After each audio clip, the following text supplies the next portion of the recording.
What's up, everybody? It's Alex Leak and Friends NFL podcast back for another week. I'm your host, Alex Leak, and we got a special guest on the show, Daniel Kelly. Good to have you on, Daniel. Hey, Alex, nice to be on your show. Thank you for inviting me on. Yeah, it's an honor to get you on the show. For those of you that don't know, Daniel is a former New York Jet scout, aspiring NFL GM, a lifelong Washington Redskins fan, writer for Sports Illustrated Detroit Lions, and author of a book called Whatever It Takes. Pretty cool resume you got there. It's been a heck of a journey, Alex, that's for sure. Tell us a little bit about like your story, how it all started out and stuff. Yeah, absolutely. Hey, I'm sure a lot of our listeners can identify with having passion for the game. That's how my story kind of started when I was 8 years old. My parents had an old RCA television in the corner living room, and the Washington Redskins, you can see the hat here. The Redskins were playing the hometown Minnesota Vikings, grew up in Minnesota, and it was love at first sight, but not for the hometown Minnesota Vikings, but rather for the Washington Redskins. And that's the day I started, kind of marching to the beat of a different drummer, big style. And it was just something where that love for the Redskins, I fell in love with the team, the colors. To this day, if I see this logo anywhere, my eyes go right to it, whether I'm at a sports bar, airport, gift shop, doesn't matter. And I just started breathing, sleeping, talking, living for the Washington Redskins football team. And my passion grew just, like crazy as I continued to grow. And I started writing letters to Joe Gibbs, the old coach who's now in the Hall of Fame. Back when he was the head coach of the team, he started writing me back. That fueled me even more. Redskins were winning all the Super Bowls back in the 80s, early 90s. I even had a chance to go to Super Bowl 26 when Washington beat Buffalo in the Metrodome in Minneapolis, January 26, 1992. Not that I remember the date or anything. It was pretty cool. 37-24. I was sitting corner end zone, all decked out with my war paint on. I was a fanatic. I was the kid in the school that was known as Dan the Redskins man. I was the kid that kept a countdown chart on my wall to how many days the next Redskins game. My whole bedroom was wall-to-wall Redskins. I had one kid bet me like $100 bill that I couldn't wear a different Redskins hat and like shirt to school every day for a month. I won the $100. I was that kid. I stepped on the bus after Monday night game after Washington got beat. All the kids would razz me. That was me. I was just known as Dan the Redskins man, had this intense passion, but I never could really, I wasn't any good at playing the game. I thought about coaching a little bit. I actually designed a play for Joe Gibbs when I was 17 that he actually ended up using in a preseason game against the Atlanta Falcons in Chapel Hill, North Carolina. It was a play action off his famous counter gap play with a backside guard and tackle pull. And instead of handing it off to the running back, the running back takes that counter step. If you recall, instead I said play action off it, drag Ricky Sanders, the wide receiver, backside post. And sure enough, he was there. And I jumped up at the sports bar and I said, "That's my play." And the guy's like, "Sure, kid. Sure it is." But I kind of dabbled in coaching a little bit, but my life really changed, Alex, at 17 when my parents gave me a book called Tony Razzano's Secrets of NFL Scout. Back when I started trying to get into scouting, there was no scouting schools. There was no internet. It was kind of self-taught. And I just gravitated to this book. Razzano, of course, was the director of scouting for the 49ers in their heyday back with Joe Montana and Bill Walsh and all those guys. He encouraged Bill Walsh to draft a guy named Joe Montana instead of Steve Dills. That worked out okay. And it was, it's just kind of a cool book, and I couldn't put it down. I said, "This is what I want to be. I want to be an NFL scout."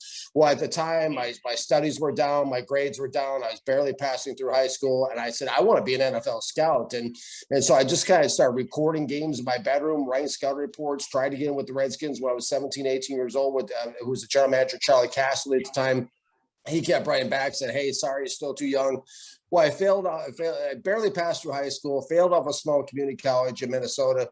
And at 21 years old, I found myself working at Allstate Insurance with this tremendous passion for football still. And I was selling insurance for Allstate. And I was telemarketing for insurance leads one day. And this local ad came on the sports radio station up in Minneapolis, KFE on radio, and said, "Hey, the first 32 callers call in. You can represent a team, a mock draft, bring a friend, mock draft party at Winter Park, the Minnesota Vikings headquarters." So I I started, I opened phone lines, Alex. So Yeah. I started dialing like crazy. And they said, congratulations, you're the second caller. You're going to represent the Jacksonville Jaguars, their expansion team in 1995. They said, you're going to represent the Jaguars on the radio, bring a friend. So I grabbed all my old scouting reports I had done trying to get in with the Redskins with Charlie Casserly, and took my buddy from high school. And we ended up going out to Winter Park, the Minnesota Vikings headquarters. And I was scared to death of public speaking at the time, believe it or not. And I mean, I walked up to the podium, and they said, just like you hear the commission every year, they said, and with the second pick in the 1995 draft, the Jacksonville Jaguars select, and I reached into the microphone. I said, Tony Boselli, offensive tackle, USC. And I looked on the corner of my eyes, and I saw Tony Dungy sitting over the corner. He was a defensive coordinator. Yeah, of the Vikings at the time under Denny Green. Now, this is way back before anybody even knew who Tony Dungy really was, like mainstream. This is before the Buccaneers, before the Colts, before Peyton Manning, before all that. And I walked up to Coach Dungy and said, hey, would you mind taking a look at some of my work? And he said, sure, let me take a look. And he starts looking through it, and he looked through it for a while. And I was like, wow, this guy's really interested in what I wrote. And he said, hey, this stuff is pretty good. He goes, how would you feel about coming to my office next week, and we could sit down and I could pull out my old scouting reports from Blasto, from the Kansas City Chiefs, and we could compare notes with it. How does that sound? I'm like, yeah, sounds great. let me check my schedule. Yeah, I can do it. Needless to say, I called in sick to the insurance job that day. Yeah. And I head out to see Coach Dungy. And it turned out to be a 6-month unpaid internship with Coach Dungy, Alex. Learned a lot about football, about life. He left for Tampa Bay after that. I went back into the real world selling Kirby vacuum cleaners, just door-to-door sales, struggling. Went through a real bad breakup with my first fiance. And I really want to highlight on this, especially on your show, Alex, because I'm not one of these guys that was born with a silver spoon in my mouth, or my last name isn't Belichick, like the kid we saw the other night on TV. I played 1 year of high school football. I was so bad at it. I was the only kid on my team not the letter. I didn't have enough playing time to even letter. So I played left bench for 1 year of high school football, barely passed through high school, failed out of a small community college. And so, I went through a really rough time in my life when I went through that breakup. And, I was going to a different bar every night. I knew every quarter beer night was. I tried marijuana for the first time. I mean, I spent a couple of days in jail. I mean, I was really spiraling. I was really spiraling hard. And, and I ended up, we're starting a job at Bank of America. And, I spent a day in jail for like stupid stuff, like unpaid speeding tickets, that kind of thing, nothing serious. I ended up working at Bank of America, and I'm sitting as me. I was 24 this time, Alex. I'm sitting there. I'm like, what am I doing here? My dream is to be an NFL scout. This is not, I don't want to be, there's nothing wrong with mortgages, but this is not what I want. I want to be a scout. Yeah.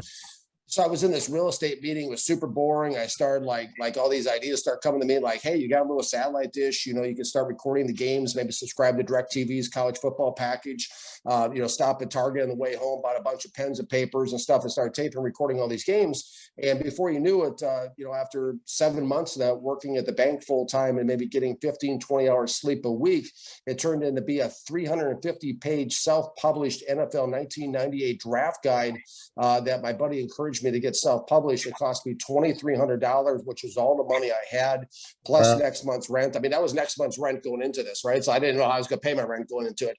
And I just went for it, just like when we see the coaches wave the punter off the field, and like, we're going for it. That was me. And, I had my best friend from high school even say at the time, he said, hey, what happens when you go through all this and nothing happens? I said, oh, it's going to happen. I said, I'm going to believe it. Yeah. You got to believe it. That's the whole thing, and so I said, it's going to happen. And so I sent out these all these books, like 105 books, 350 pages a piece. That was my resume with all these 1998 draft reports. And that was the year Randy Moss came on, all those guys. And I sent it out to all 32 teams. And I sent 3 copies to each team, personalized. And so I also went the extra mile and got a $1,300 overnight mail express account. So when the packages arrived, and this is important, Alex, for our listeners, especially here too, when the packages arrived, people say, well, how did you get noticed in the NFL? Well, for one, you have to separate yourself from the competition.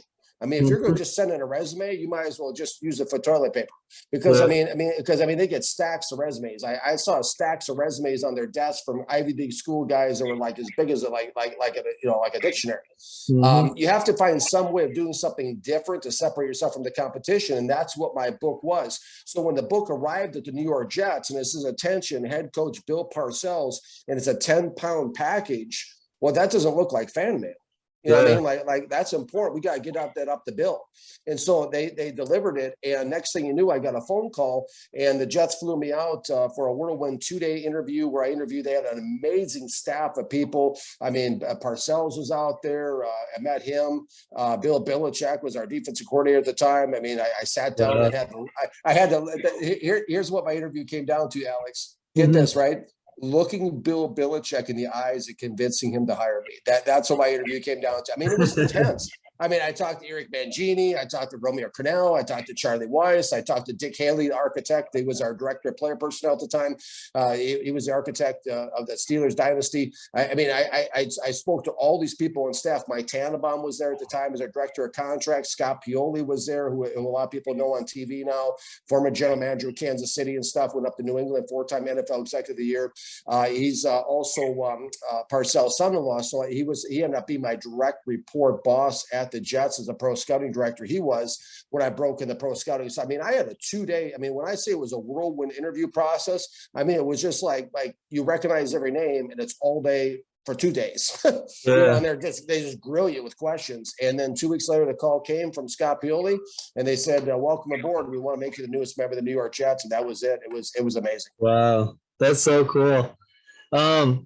So yeah, I mean, I think that's very inspirational to anyone trying to come up in this business, trying to make a name for themselves, stand out, get an opportunity somewhere. For me, it's like, I grew up the same way, a big sports fan. It was Chicago Bears, Chicago sports everywhere. And I just talked sports. I watched all the games and people are like, well, why don't you do something with it? Instead of just being a diehard fan. And that's when I started podcasting back in 2017. Just having fun with it. And through, I think, social media, if you had started this in the social media era too, it would have been a lot easier, I think. The social media makes it so you can get in contact with people a lot better. And over the years, I've gotten the opportunity to somehow interview Bobby Bowden, Bill Romanowski, some names like that. Hugh Jackson 3 times now on this show. So it's really cool. Yeah, to get these opportunities. And I'm still at the bottom trying to work my way up. But, talking with you and hearing your story is very inspirational. It's like, never give up. If it's your dream job, keep going, Yeah, no, that's absolutely it. It's very true. If you can, like Mark Trestman, your old coach with the Chicago Bears, told me a few times that if you can see it, you can achieve it, and you just need to continue to work towards that. There was also a letter I'm looking for in my book as we talk here for a second. This was from Joe Gibbs. I'm trying to find this letter, but as you're talking, basically the moral of the letter was that, through hard work, dreams and belief, all things are possible, is what Joe Gibbs had said to me. Mm-hmm. And that's very true. So, I mean, I applaud what you're doing, Alex, continue to do it, because nobody ever knows the exact path it's going to take, but you have to keep going towards it. You got to just do everything you can to continue to go forward towards it. Yeah, absolutely. So that's very cool. Now, what happened when Tony Dungy leaves Minnesota and goes to Tampa Bay, did you try to stick around in Minnesota, or was that just when Dungy was gone, that was it? That was it. That's when he introduced me to his friend, Mark Trestman. They both went to the University of Minnesota together. Okay. And so Trestman was out with the 49ers. So I actually started trying to work as a sports agent at the time and represent a bunch of guys locally, like semi-pro guys, arena football guys. One quarterback from Southwest State, Minnesota, named Jeff Lutz. I almost got him signed by the 49ers. Right. Trestman called me and said, hey, we're interested in your guy, Lutz. And I said, okay. And I was a big-time quarterback at Southwest State, threw for a lot of yards, went on to play for the Iowa Barnstormers. He was a quarterback before Kurt Warner. Okay. Trestman had told me, he says, I want to bring in Lutz, but Bill Walsh wants to bring in Gino Torretta instead. So Walsh won that one. They brought in Torretta, and they didn't bring in Lutz. But I kind of did that for a little while with the sports aging and stuff. So, and then I just kind of fell back at things. Like I said, I went through a real dark time in my life, a really hard time. And like I said, that's why I really want to highlight on this show, Alex, because, we all go through tough times. We all go through adversities. All of us have dreams. And, the biggest thing that separates those who make it and those don't, or what you hit on, is you just can't give up. Mm-hmm. Absolutely. That's real good to hear. So let's get into some NFL. I mean, this was a huge draft class for quarterbacks this year. This was the first year. So I've covered three drafts now, and this was the year that I spent the most time by far. I did like over 100 mock drafts, all this, watching these quarterbacks, trying to get a good, because the top 5 quarterbacks, there's going to be at least 2 that don't pan out. And that's the big thing that everyone's trying to figure out. And so looking at it, how do you feel Trevor Lawrence is doing in Jacksonville? I feel like, his skill set, I feel like he's the most capable to overcome any adversity, but he's not in a great position in Jacksonville. The coach is already having some issues, as we saw this weekend with Urban Meyer. What do you think of Trevor Lawrence? Well, it's interesting you say that. I'm kind of known as Trevor's biggest critic in America. Okay. and so it's interesting you bring it up. I put a 90% bust rate on him before the draft. There's a lot of things I did not like about Trevor. There's some things I did like about Trevor. Obviously, the size is great. The arm is awesome. I mean, that stuff is the arm is magical. It's like a bazooka. Yeah. But to me, I felt like, and I was on a couple of national shows as well on with Jason McIntyre on Fox Sports and a couple other shows, and they really hit me hard with the Trevor Lawrence stuff. To me, the thing I did not like about Trevor Lawrence was his what I felt was his inability to throw a timing route to the intermediate part of the field, because what I noticed, Alex, was, and I'd like to be curious what you think too, is that a lot of times, and it's not just Trevor, but this is true with a lot of these college quarterbacks, is they throw the ball once the receiver has already made his break or he's wide open. Right. Yeah. And so that was something he did. And I knew coming into the NFL that he would not be able to get away with that, because if you wait until the receiver, I mean, it's like Major League Baseball, right? You got to start swinging before the guy throws the ball. I mean, it's so hard, right? Yeah. It's the same type of thing in the NFL. You've got to throw the ball and know your receiver is going to be taking that out route. And so that I knew that'd be a big adjustment for him, and which was confirmed for me by the fact that Trevor Lawrence threw the highest number of screen passes in the country last year at 87. And so I said, okay, now he throws really well deep. Like an old Al Davis, I could see him being in a system where he just, bombs away type of offense, where he's just throwing deep all the time, or it's short. I thought he would really struggle with the intermediate parts of the field that he has, obviously, with all the interceptions and stuff he's been throwing. To me, it's like ever since and I've watched all of his games so far for the most part, and it seems like he's having a real hard time establishing a rhythm in that Jacksonville offense. Now, obviously, they don't have a lot of talent around him to begin with, but it just feels to me out of sync. It's out of rhythm. And now he does have some spurts of times where it really looks good. And then there's a letdown, there's an interception, and there could be more interceptions. And some of the balls he throws are off the defender's hands or something like that. But it's just, to me, especially, I mean, I have enough questions about his game to begin with. I also did not like the Sports Illustrated story prior to the draft. I'll ask you about that. Yeah. Yeah. Where he basically came out and said, for lack of a better way of saying it, everybody around him, his coach, his dad, his new wife. I mean, everybody said basically, he really doesn't give a damn. I mean, that's the bottom line. I mean, that's attitude. Yeah. Yeah. He could kind of take it or leave it. I'm like, I'm like, is that who I want under center when the season's on the line or a game's on the line? Is a guy like, is this another Andrew Luck type? I mean, is this a guy that's not, really that serious about the game? Yeah.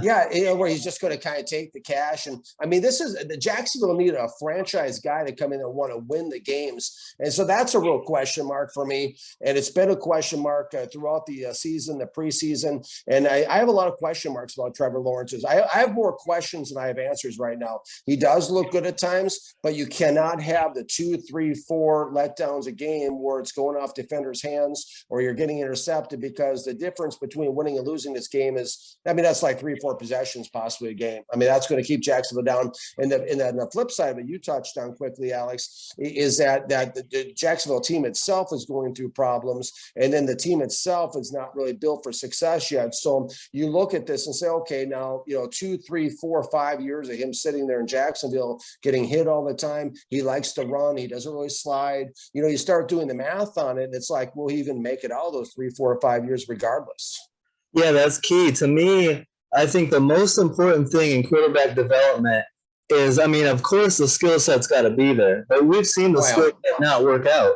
It's got to be the right quarterback development coach, the right system, the right offensive game plan, especially early on. The commitment to the guy. Once you start him, don't go back, don't bench him. You see what Miami did with Tua. I know the injury risk is there too, but with Fitzpatrick, the back and forth last year, I didn't like that at all. I feel like Urban Meyer, we've been saying it all season that Urban Meyer is 1 foot in the door, 1 foot out in Jacksonville. Like, wasn't the right hire there. We'll see on that. He's been a distraction this weekend, so we'll see how that all plays out. To me, I think the best thing they can do for Jacksonville, I'm a big fan of James Robinson, their running back. And I think they need to feed him, establish him, play action, roll out, protect Trevor Lawrence, give him some clearly defined routes. Like you said, it really made sense. I heard some rookie quarterbacks say in college, the ball beats the defender. It's quicker. In the NFL, the defender is quicker than the ball. They get there. They make plays. There you go. There you go. Yeah, so it's about anticipation. So we'll see on Trevor Lawrence. Those are legitimate criticisms. I agree with you on that.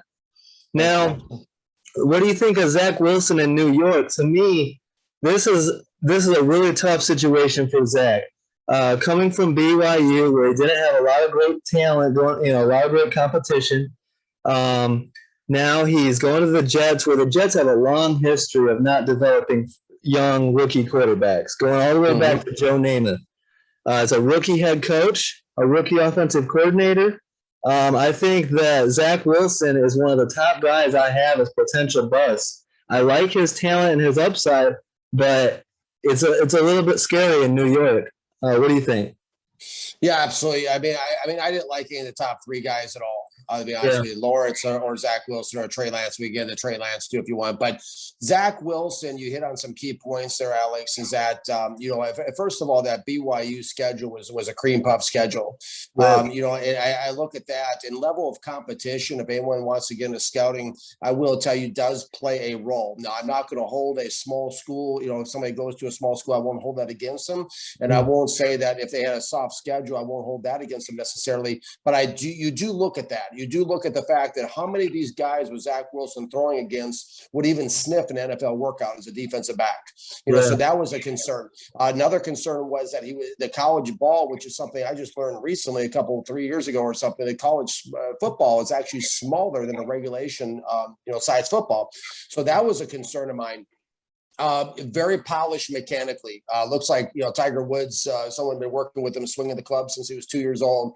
Very, very polished. You can tell that he's got a great quarterback coach from the time he was probably a teenager. He knows he can go through all the motions. He looks great in the pocket, but that's where it ended for me. Because to me, the number one thing I look at a lot of times when I look at these college quarterbacks, they all look the same. They all run basically the same system. They're all shotgun. They're all play action every play. It's the same things. What I look at is ball placement is really key for me. And like, for example, when I looked at a Mac Jones, who I love, who was my QB2 in this draft, who's had a monster season so far for New England as a rookie, I could potentially be offensive rookie of the year, whatever you want to call him. Mac Jones, everybody said, well, it's Waddle and it's Smith making him down there. That's what's making him, look so good. I didn't buy that at all, because what the thing with Jones did was he put the ball right on the money. His ball placement was so superb. It was better than any of the rest of them. Fields was my QB1, also had good ball placement, I felt. But when I looked at Zach Wilson, getting back to him for a moment, I looked at a guy whose ball placement was all over the place, all over the road. Guys were jumping, skipping, hopping, sliding. Balls were all over the place on the short to intermediate level, which really scared me. I labeled Zach Wilson pre-draft as an interception machine. It's exactly what he's been so far. Balls all over the place. And the scary part about Zach Wilson is he probably could have thrown twice as many interceptions in the NFL for the Jets as he currently has, because there's been a number of balls that hit defenders in the hands and they drop them. Yeah. So I mean, that's scary. So I didn't like that. I did not like the fact that Zach Wilson was the 9th ranked quarterback in BYU history. That scared me because, you think of, Jim McMahon, Steve Young, we all know the couple of those names, right? But beyond that, he is way down the list on a list of quarterbacks that most Americans won't even know their names. That scared me. So then all of a sudden him coming into New York really, now, and I think there was some political stuff going on here, Alex, because Zach Wilson, and this is partially where the train starts really coming off the tracks for me with Zach going to New York.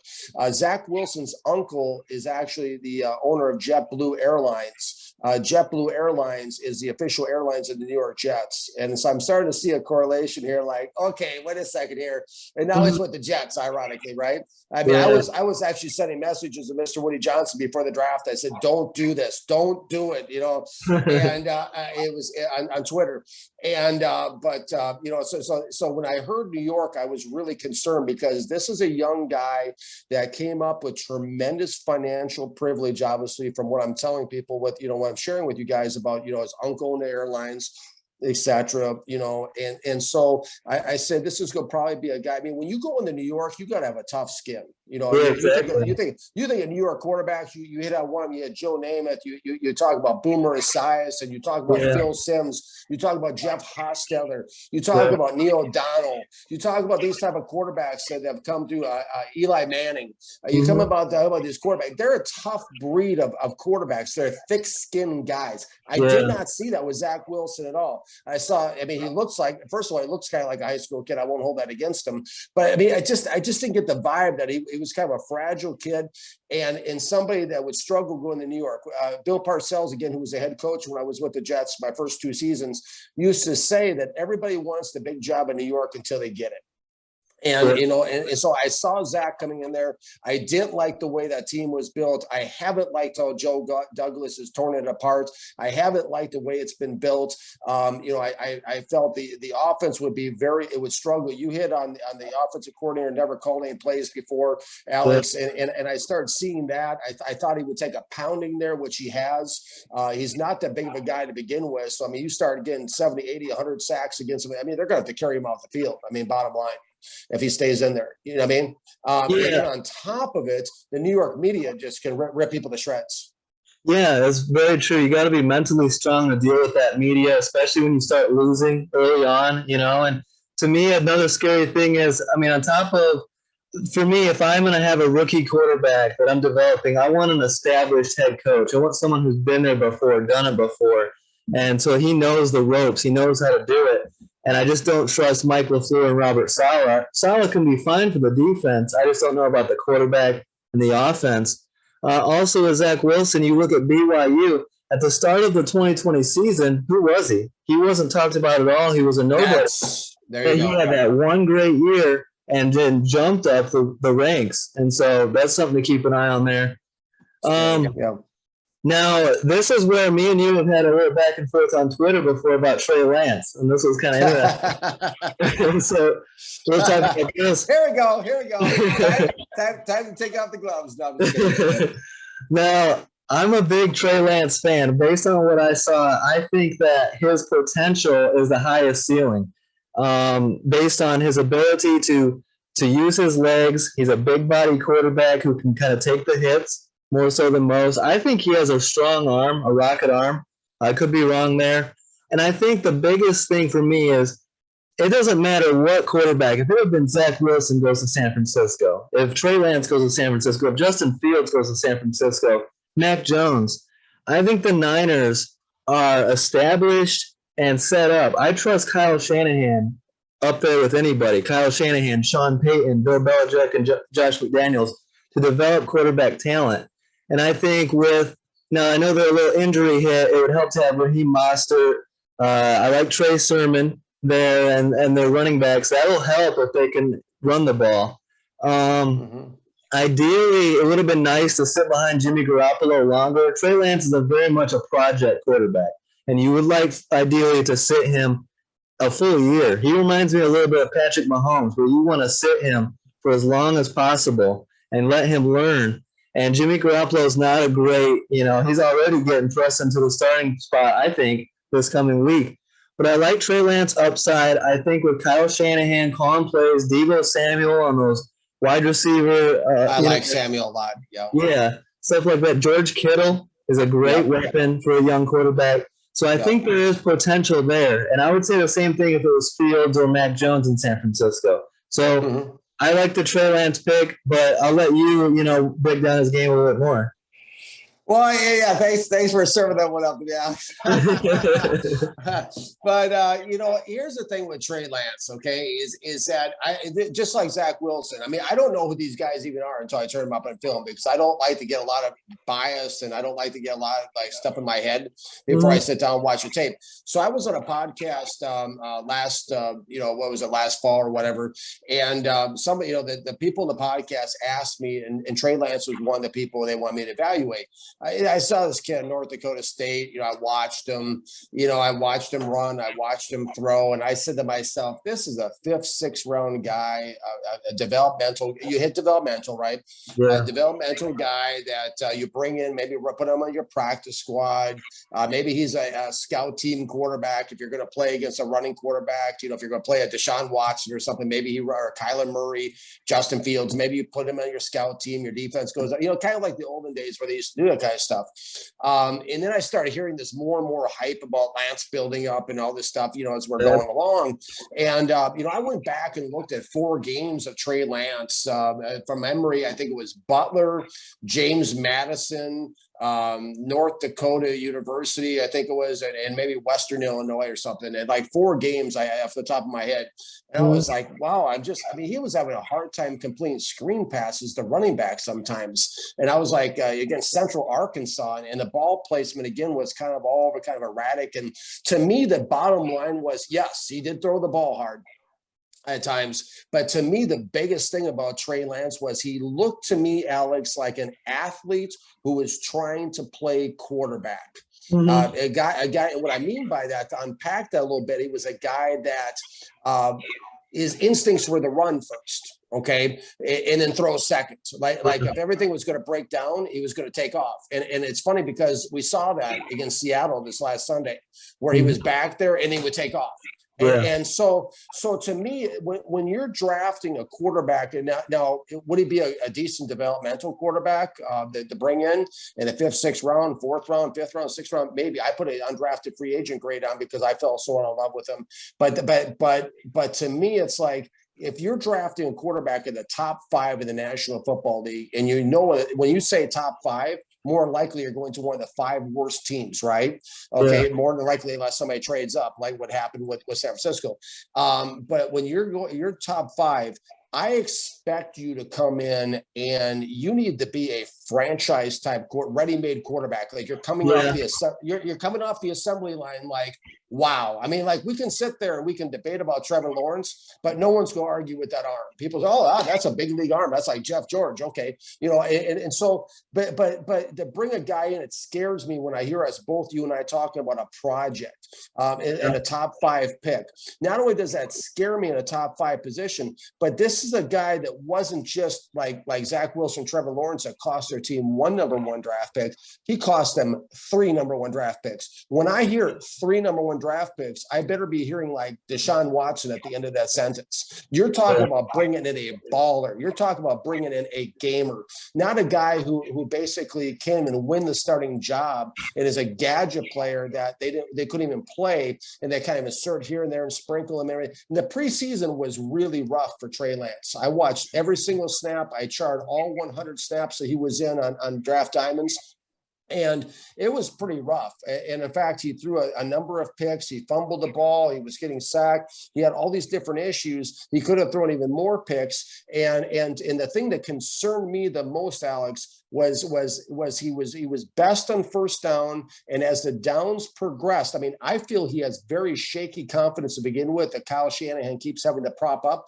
As the downs progressed from first down to second down to third down, his confidence kind of went like this. And by third down, the mistakes were the most mistakes he made in the preseason were like third downs. The second biggest concern I had was during the preseason for the 49ers. I don't put a whole lot of stock in the 318 pass attempts at North Dakota State. When he was in San Francisco in the preseason, the plays I charted, Alex, he had a 30% conversion rate on third down, which scared me. And what scared me even more than that was he had a 16% completion rate at the intermediate part of the field. That is a huge concern. We saw it again Sunday against Seattle. He hit defenders in the hands by 2 different times. They got a hand in there, batted the ball down. Eventually, defensive backs were going to start throwing that ball. That's the problem. I go back to ball placement. I think he is a project, and you can't have a project when you're drafting, trading 3 number 1 picks for the guy. You just can't. I agree with that. When you're going to trade up like that and give up as much as they gave up, that's why everyone was so convinced that it was going to be Mac Jones there. And yeah, that would have been a great pick. Yeah, and I was too. And it was like the day I was convinced it was Mac Jones. All the media was telling me Mac Jones. And the day of the draft, I was like, I changed it. And I said, Trey Lance. And so what do you think of this, though? How much stock do you put? Because he's absolutely a project quarterback. And so he's going to struggle early on. He's going to struggle in his first preseason. He's going to struggle in his first getting used to the NFL level, playing against competition that's real. So how much stock do you put in Kyle Shanahan's ability to get to instill confidence in this young kid and get him to play with, that swagger and play with belief and whether he's not going to be, Mac Jones as far as ball placement and completion percentage, but you can use his legs with that size and still pick up. You look at the league today, it's hard to tackle quarterbacks. They're throwing flags all the time. Mm-hmm. So does Trey Lance have potential? Does Kyle Shanahan have the ability to develop him? And maybe 2, 3, 4 years down the road, he can be that guy? Here's the problem with that, Alex, and I like the logic. I like the train of thought. I like where you're going with it. The problem is that Kyle Shanahan to me is a very good play caller. And I think we see some of that in 49ers when we show up with Trey Lance. We saw it with the big touchdown pass when Jamal Adams got all confused and they mixed up the coverage and the guy was running wide open. Right. We saw it in the preseason, the first second pass he had against Kansas City in the preseason game when he threw the deep touchdown. He can scheme some of those things. Kyle Shanahan is a I have a buddy that's a scouting director in the NFL that says that they think he's the best play caller since Joe Gibbs. Okay. Yeah. So he's good from that standpoint. My concern is that Kyle Shanahan doesn't have 3 or 4 years to figure this out. He's already had 3 out of 4 losing seasons, and everybody says, it's the injuries, it's this, it's that, it's the man on the moon. 3 out of 4 losing seasons, bottom line. Bill Belichick always says we're in a bottom line business. Yep. I don't think he's going to have. I wrote an article today for Draft Diamonds. I said, I believe Trey Lance, the experiment's going to get Kyle Shanahan fired out there at some point because I think I just don't see them being able to win with him. Can he run the ball like you're talking about? Sure. But you could have brought in, Shanahan could have brought in anybody to run the ball. Like an option quarterback. You could have, Tim Tebow can run the ball. You can bring it. You don't have to give up the farm. You don't have to give up the future of your franchise for a quarterback who can just run the ball. You have to bring in a guy who's a quarterback, and they're going to try to make him a quarterback. And I think Kyle Shanahan has done everything he can, to your point, to try and instill confidence in these young men.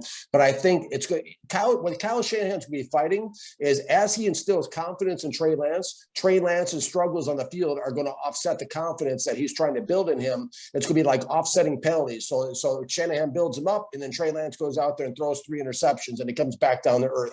So I think there's going to be this back and forth between the two of them. Yeah, and we'll see. It's going to be very interesting because I think we got to agree then if you're trying to build Trey Lance's confidence up, you can't go back to Jimmy Garoppolo for week 5. This has got to be Trey Lance's show from Right, now right. on. And I think it was. I think when you look at Jimmy G on the sidelines, that calf injury, Yeah, I agree. was kind of you saw the look on his face. Yeah, that was kind of like the old Hook at the comedy show, where the cartoon where the Hook comes out across the stage. Yeah. You could tell that calf injury was kind of like giving away to Trey Lance. You could tell. Absolutely. And I got to hit on one more thing. Being a Bears fan, so you talk about scheming players open. You talk about being one of the best play callers in the game in Kyle Shanahan. This is the opposite of what Justin Fields has to work with in Chicago. This dude, Matt Nagy, is doing everything in his power to ruin this quarterback prospect's confidence and to mess it up. He puts him out there for his first career start against the Browns and doesn't chip, doesn't do anything to protect versus Myles Garrett and Jadeveon Clowney, doesn't move the point of drop back at all, doesn't do any half rollouts, doesn't do any full rollouts, just keeps dropping them back like he's Andy Dalton.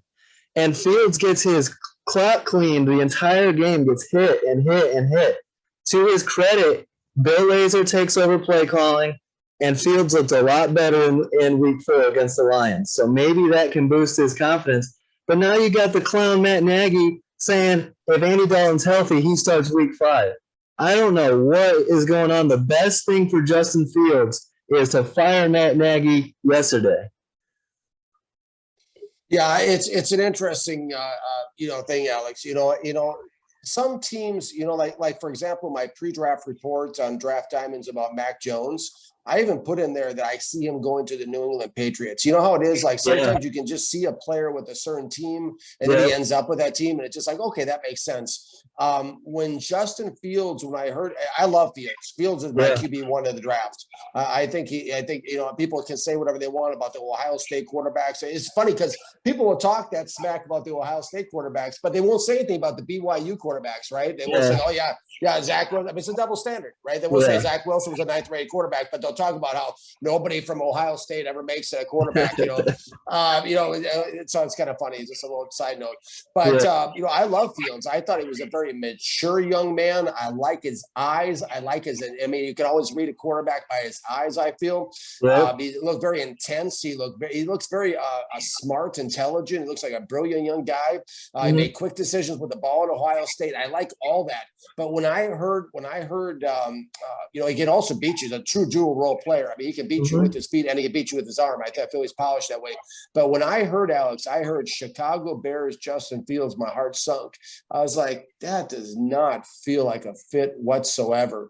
And then I started watching it in the preseason. To your point, Alex, I'm watching that beautiful play that Fields made. That I feel he made the most dynamic play in the entire NFL in the preseason when he rolled out. I think it was against Tennessee, and he hit that beautiful touchdown pass. You know what I'm talking about? That beautiful. It's like, oh wow, there he is. It's like that's all of a sudden, who is that? Randall Cunningham, Michael Vick, who is that, right?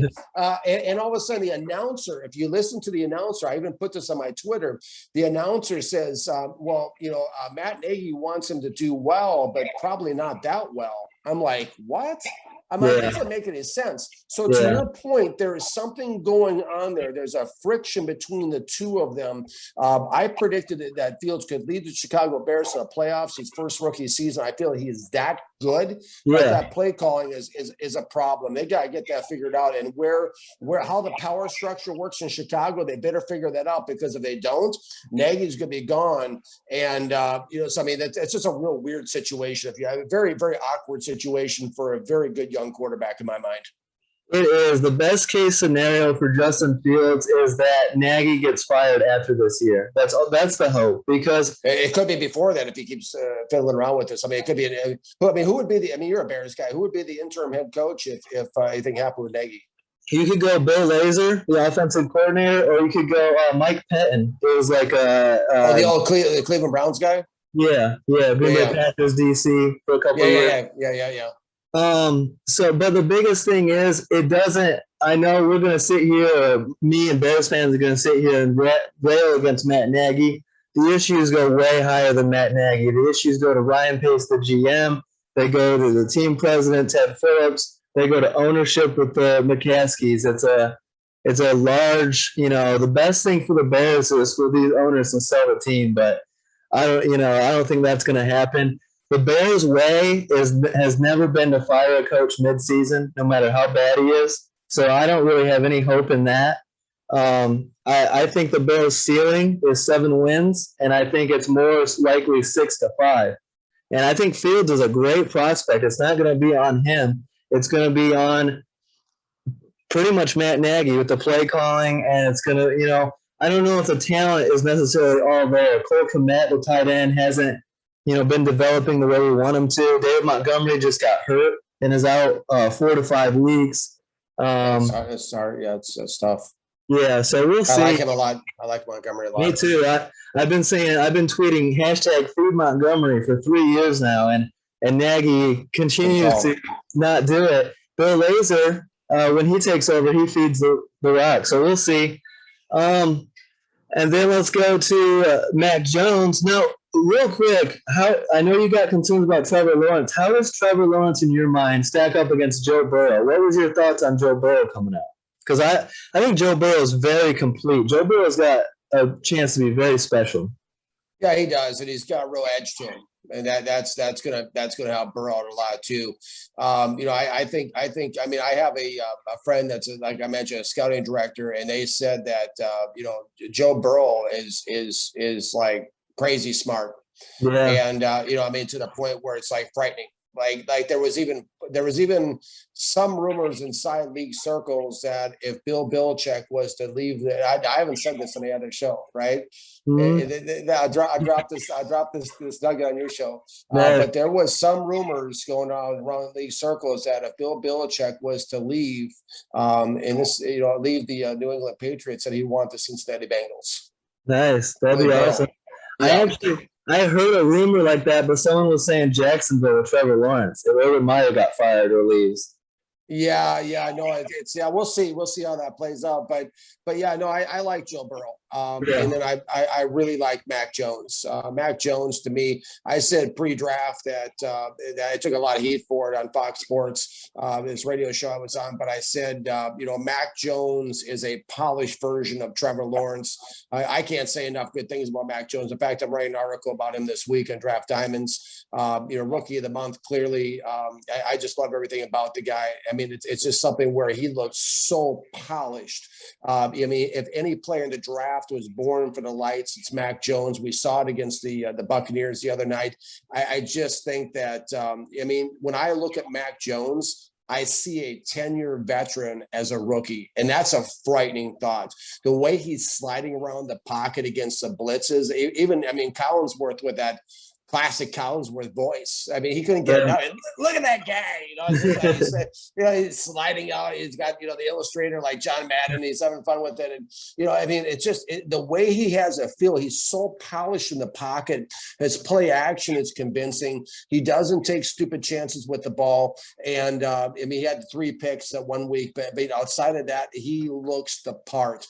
And with Josh McDaniels coaching him, with Bill Belichick you're talking about the 2 greatest coaches in college football, in Nick Saban and Bill Belichick in the NFL. These are the 2 guys that believe in Mac Jones. Bill Belichick does not start rookies. I used to sit in Bill Belichick's meetings, his defensive meetings at the New York Jets, and there would be incoming rookie classes and rookies from like Florida State and Texas A&M and Miami. Bill lost me at hello. Okay, like the old Jerry Maguire, right? He lost me at hello. I played 1 year high school football, right? So he started talking about tiger, bear, and lion coverages and all this, and Bill doesn't just have cover 2. And I have a copy of Belichick's playbook in my house. He has covered 0, 1, 2, 3, 4, 5, 6, 7, and 8. So he starts talking, just like he does at the podium in the press conferences. But he's like, okay, it's just like a waterfall. Okay, when it goes to, I want the safeties lined up 17 yards deep, and it's just this monotone voice. And rookies from these different colleges, major colleges, Alex, they're looking. I talk about this in my book, Whatever It Takes. They're looking around the room like we're lost. What's this guy talking about? And these guys are from big programs. Yeah. So it is so hard as a rookie to get on the field, period, for Bill Belichick. For Bill Belichick, the greatest, most successful head coach I'll say that the most successful head coach in the history of the National Football League, for him to spend that kind of money in free agency, and basically it's like giving a 21-year-old kid the keys to a Lamborghini. I mean, it's like, okay, kid, here you go. Here's the keys. Have fun. Be back by curfew. For him to give those keys to Mac Jones says so much. And from the first preseason game against Washington, when I looked at that, Alex, I said, wow, this guy has got it. So, yeah, I can't say enough good things about Mac Jones. He's fun to watch. He's going to be even better as time goes on. Do you think it is shocking? I agree. Like, you never hear of Bill Belichick throwing a rookie out there. Do you think it could have benefited Mac Jones and the Patriots in the short term to keep Cam Newton and sit Mac Jones for a couple of weeks, a half a season behind Cam Newton? I was surprised by that move. Yeah, it was. Well, there was some internal problems from what I hear inside the league from sources I have. There were some real problems between Cam and also Bill. I wasn't a big Cam Newton fan as of 2019 when I interviewed in Washington. I did an advanced scouting report for Bruce Allen of the Carolina Panthers. I felt at that point, even his arm was dying. I said he has basically one more stop in the tour left, and that one more stop was in New England. I've argued with friends inside the league that told me that he was going to lead the Patriots to the playoffs last year. I said he won't win like 5 games. I said his arm is shot. I mean, you still got the same crazy hair and the same outfits and the same aura, the same Superman, right? He still rips open the jersey. It's the same guy, but it's not the same guy. And so I feel like there was a lot of pressure on Belichick. I feel with Tom Brady going down, and no, nobody's admitted this, but I feel with Tom Brady going down to Tampa Bay and winning that Super Bowl, Belichick doesn't even spend that much money in free agency ever. He never has. So it's like, okay, now the ante is going up. Now we're gonna go to. I feel like he had to turn the page, had to go with the guy. And I think the funny part, going back for a second, why Mac Jones didn't go to San Francisco. I now this is just me, right? Don't go crazy if anyone picks up the story. But I feel kind of like, Mac Jones, they said, had a real bad pro day. Do you hear that? How he couldn't hit his receivers or anything? Yeah. As soon as I heard that, I'm like, he's falling to New England. Yeah. He's falling to New England. This is a inside joke between Saban and Belichick, and they're going to laugh all the way to have a good time about it. And sure enough, Mac Jones fell down to Bill. Bill took him, and Bill looks like the smartest man in the room again. And Real quick, what's your thoughts on Kellen Mond in Minnesota? Because the Vikings were talking about possibly trading up for Fields. They ended up, settling for Mond, and Davis Mills in Houston. Well, I think both those guys are going to be projects. I think that Mond is a guy, that I know a bit better from watching in Minnesota. He seemed to me, like I watched a little bit of the preseason, he seemed to be a guy that was, a good runner. I mean, that's what he really seemed like to me. So I would like to see a guy like that. I would like to see Minnesota try to go to one of those 2 quarterback systems that we're seeing somewhat in New Orleans. We've seen in Baltimore. We're kind of seeing in San Francisco now. I can't have them on the field at the same time. I think if you line up Mond at running back in Minnesota, now I don't think Minnesota has an imagination for this, but if you lined up Mond at running back, like say, and this is what I wanted to do with Tim Tebow, with Mark Trestman, with your Chicago Bears back in 2013. Yeah, I called it a 2-headed monster, and I had Cutler under center, and I had Tebow in the backfield. You take the handoff to Cutler, takes the snap, he pitches it out to Tebow. Tebow runs to that edge against a cover 2, Tampa 2, or whatever. The corner has to declare, right? If he's going to run, if he's going to come up and play the run, or he's going to drop in the pass. Whatever the corner does, you just react the opposite off of it. And I felt Tebow could have created a lot of headaches that way for the Chicago Bears and for Trestman against the opponent. But something similar like that in Minnesota, where you bring Mond in a special, Mond package or something, and you bring him in, put him in the backfield with maybe Dalvin Cook, you have Mond, you have Cousins, Madison. Yeah, Madison. I love him too. You hand off the ball to one of those guys. You pitch it out to Mond. Mond runs out to the left. He could run it. He's fast. He could run it, or he could throw it. You break him in that way. I think he's a guy maybe in a couple of years that Minnesota may have something. If they're patient with him, I think he could develop. I don't think he's ready yet. I would like to see him get more playing time, though. And the other guy you mentioned, Houston, that's going to be that whole thing at Houston's a mess right now. I agree. But eventually I feel that he can come along too. All right. Well, sounds good, man. It was great having you on. I appreciate the insight, and it was fun going back and forth with you a little bit. Yeah, it was a lot of fun. Absolutely. It's better in person, face to face, than just on Twitter. It's definitely better this way. So I Absolutely. respect the heck out of you, Alex. You have a lot of great points, everything. It's a lot of fun. And like I always say, it's not about being right in scouting, it's about getting the guys right.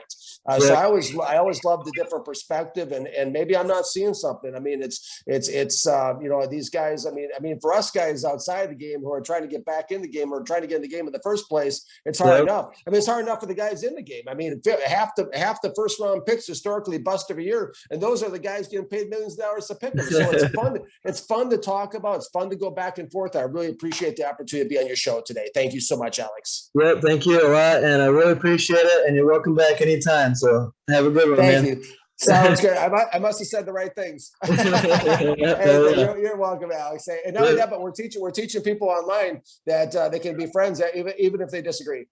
Absolutely. There's no like 100% black and white, right or wrong. There's nuance in everything, and it's fun to debate it. Absolutely. Absolutely. Absolutely. A lot of fun. Thank you so much, sir. Really appreciate you. Thanks. Have a good one. Great show. You too. Enjoy the Appreciate- football. All right, you too, man. Appreciate all the Thank you. support, guys. Don't forget to like, subscribe, and leave a comment. And have a great one. Peace out.